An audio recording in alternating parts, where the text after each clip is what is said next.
الحمدللہ نحمد صلی اللہ رسول کریم وشاہدین وشاکرین والحمدللہ رب العالمین۔ کبوتر بازی جو ہے وہ بالکل حرام ہے، وہ قمار کی قسم ہے، ایک جوا ہے۔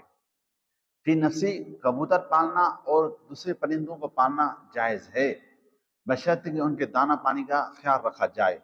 لیکن یہ جو کبوتر پالے جاتے ہیں اڑانے کے لیے اور بازیوں کے لیے، یہ بالکل شرعی طور پر حرام ہے۔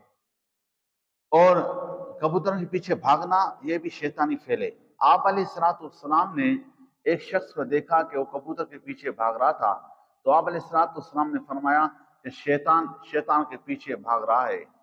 یعنی یہ کبوتر پالنے کو آپ علیہ السلام نے تشبیہ دی شیطان سے، شیطان کو پالنا ہے، اس وجہ لہٰذا اس سے بچا جائے۔ آپ کو اس بات کا علم کہ سب سے پہلے کبوتروں کے پر کس نے کاٹے؟ سب سے پہلے حضرت عثمان رضی اللہ تعالیٰ عنہ نے کبوتروں کے پر کٹوائے۔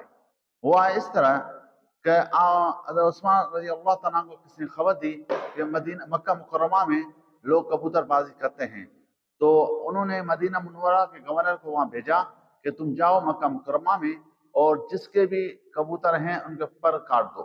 تو وہ مکہ مکرمہ آئے اور تمام کبوتروں کے پر کاٹ دیے۔ تو پالنا یہ فی نفسی جائز ہے، لیکن میری رائے ہے کہ پالنا بھی نہ پالے بھی نہیں، کیوں یہ مفضی الی القمار ہے۔ جو کبوتر پالے گا یقیناً کبوتر بازی کرے گا۔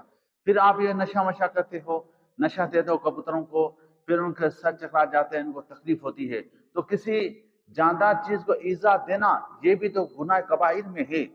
تو آپ ایک کبوتر بازی کرتے ہو یہ گناہ، پھر ان کو نشہ دیتے ہو یہ دوسرا گناہ، پھر ان کے پیچھے سارا دن بھاگنا، یہ کرنا وہ کرنا، لڑائی، یہ ساری جو ہے خراب چیزیں، یہ مومن کی شان نہیں ہے۔ اللہ رب العزت نے فرمایا ان اللغو معرضون، مومن کی شان یہ ہے کہ وہ بےہودہ چیزوں سے خود کو بچاتا ہے۔